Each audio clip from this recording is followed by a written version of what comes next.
रात की रेत में हल्की नमी थी। आसमान के तारे ऐसे चमक रहे थे जैसे किसी ने काले मखमली कपड़े पर चांदी बिखेर दी हो। दूर कहीं बैल के गले में घंटी की आवाज़ सुनाई दे रही थी, टुन टुन टुन। उसी रहस्यमयी रात में एक बंजारा काफिला चुपचाप सफर पर था।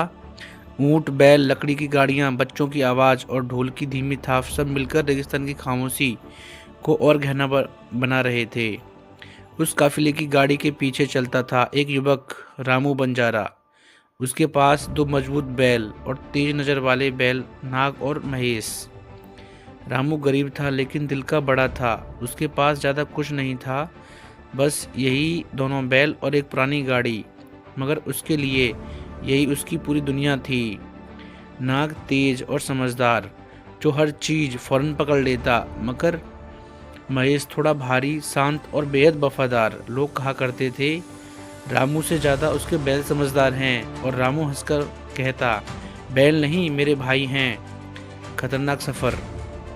उस साल रेगिस्तान में बड़ा मेला लगा था। वहाँ कपड़े, मसाले और हस्तशिल्प की अच्छी कीमत मिलती थी।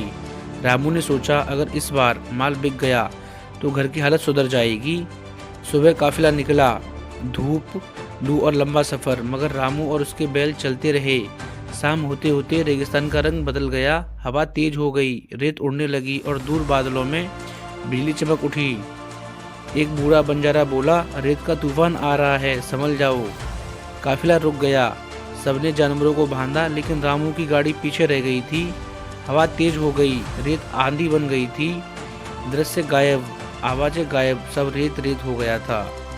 रामू ने बैलों की रस्सियां पकड़ी हुई थी, लेकिन उसी बीच नाग ने जोर से सींग उठाई, जैसे कुछ सूंघ लिया हो।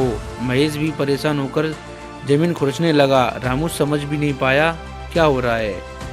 अचानक नाग गाड़ी खींचता हुआ आगे बढ़ने लगा। रामू चिल्लाया, अरे रुको, किधर जा रहे हो? लेकिन नाग कहीं रुका नहीं। महेश भी उसके पीछे चल पड़ा। मजबूरी में रामू दोनों की रस्सियां पकड़े साथ साथ भागने लगा। आंधी इतनी भयानक थी कि इंसान की आंखों और दिमाग धोखा दे दे, मगर नाग की आंख चाल में हिचक नहीं थी, जैसे उसे पता हो कि काफिला कहाँ है। करीब आधा घंटा तूफान चला। रामू थककर गिर पड़ा। नाग और महेश उसके पास ही खड़े थे। धीरे धीरे तूफान शांत हुआ, आसमान खुला और चांद दिखाई दिया। रामू ने सिर उठाया और सामने एक पहाड़ी थी, उसके पीछे से धुआं उठ रहा था। वही काफिला था। रामू की आंखों में आंसू आ गए। उसने बैलों को गले लगाकर कहा, तुमने बचा लिया भाइयों, जंगल में खतरा। अगले दिन काफिला आराम कर रहा था।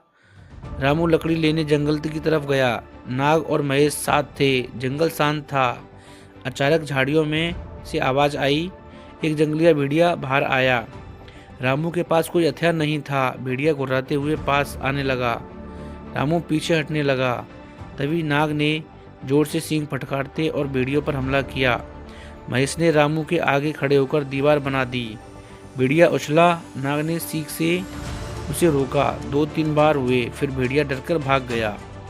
रामू कांपते हुए दोनों को गले लगा लिया और बोला, मेरे भाई, तुमने फिर मेरी जान बचाई। मेले की जीत। 3 दिन बाद काफिला मेले में पहुंचा। रामू ने अपना सारा सामान बेचा, कपड़े, मसाले, बर्तन, सब कुछ।